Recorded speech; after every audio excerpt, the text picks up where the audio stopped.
बघा एक लक्ष द्या. आपण इंग्रजीमध्ये सर्वनाम आहे. इंग्रजीमध्ये सर्वनाम कोणते येतं? I, he, she, he, he, you, they. हे कोणते सर्वनाम आहेत? व्यक्तिवाचक है ना. त्याला आपण काय म्हणूया? पर्सनल प्रोनाउन्स है ना. आज आपल्याला शिकायचं आहे की डेमॉन्स्ट्रेटिव्ह प्रोनाउन्स. डेमॉन्स्ट्रेटिव्ह प्रोनाउन्स म्हणजे काय? तर दर्शक सर्वनाम. आता दर्शक सर्वनाम कशाला म्हणायचं बरं? दर्शक सर्वनाम म्हणजे जर समजा आपणाला आपल्या बोटानं एखादी व्यक्ती दाखवायची किंवा एखादी वस्तू दाखवायची.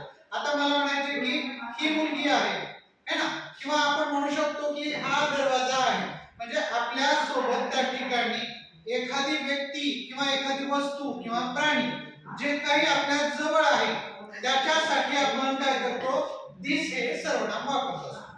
दुसऱ्या समजा की आपल्यापासून दूर अंतरावर एखादी वस्तू आहे आणि त्या दूर अंतरावर एखादी वस्तू तुम्हाला डोळ्याने दिसत आहे. आता आपण बाहेरची एखादी गाडी उभा आहे तिथं, आपल्याला ही गाडी म्हणत नाही, आपण ती गाडी म्हणतो. समजा एखादा मुलगा बाहेर उभा राहिलेला आहे तर मुलाला आपण असं म्हणत नाही, हा मुलगा म्हणत नाही, आपण त्यावेळेस काय म्हणतो? तो मुलगा आहे. म्हणजे आपल्याला इंग्रजीमध्ये जे काही दर्शक सर्वनाम आहेत ते आहेत किती? 4. पहिला कोणता आहे? दिस, दुसरा दॅट, तिसरा दोज आणि चौथा दीज. म्हणजे हे 4 दर्शक सर्वनाम तुम्हाला कुठे वापरायचे मी तुम्हाला थोडक्यात सांगतो. बघा, पहिल्यांदा आपल्या जवळ जी काही व्यक्ती किंवा प्राणी किंवा वस्तू आणि फक्त एकच आहे हे दाखवण्याकरता दिस हे सर्वनाम वापरायचे. दिस हे दर्शक सर्वनाम वापरायचे. मग दिस चा अर्थ काय होतो? हा, ही, हे. उदाहरणार्थ हा मुलगा आहे, ही मुलगी आहे है ना. अशा प्रकारे आपण आपल्या जवळ कुठलीही एक वस्तू आहे हे दाखवण्याकरता दिस हे दर्शक सर्वनाम वापरायचे. कळालं? आता दुसरं बघा, अनेक वचनी. अनेक वचनीसाठी दर्शक सर्वनाम कोणता आहे? तर अनेक वचनीसाठी दर्शक सर्वनाम आहे दीज. आता दीज कशासाठी वापरतात? की आपल्या जवळ अनेक विद्यार्थी असतील तर तेव्हा मी काय म्हणणार? त्या मुली आहेत, हे मुलं आहेत. म्हणजे एकापेक्षा अधिक जर असतील तर तेव्हा तिथे तुम्ही दीज हे दर्शक सर्वनाम वापरायचं. आता पाहिलं दीज आहे. आता मी असं म्हणेल की ह्या मुली आहेत तर मी काय म्हणेल? These are girls.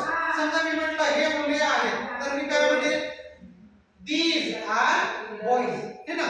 These are boys. आता हे दीजचं तुम्हाला लक्षात आलं का?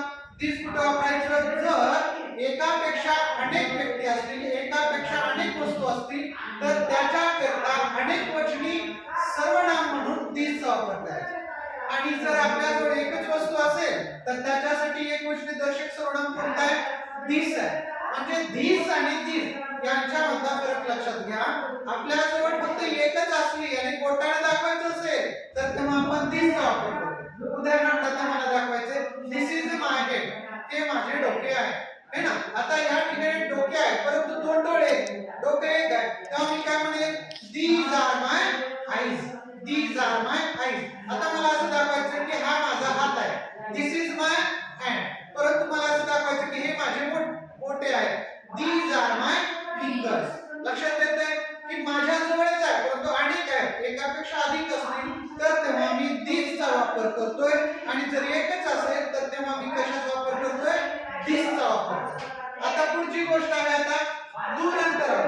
दूर अंतरावर जर एखादी व्यक्ती आहे किंवा एखादी वस्तू आहे आणि ते तुम्हाला दिसत आहे की ती तो मुलगा आहे.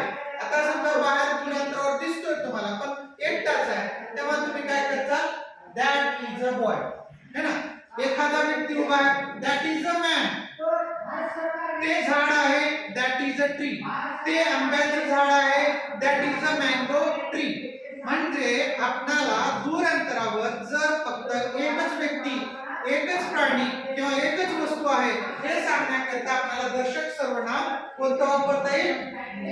दॅट. इकडे लक्ष द्या सगळे. आता पहा, दुसरं दूर अंतरावर आहे आणि अनेक वस्तू आहेत, एकापेक्षा अधिक व्यक्ती आहेत. आता मैदानात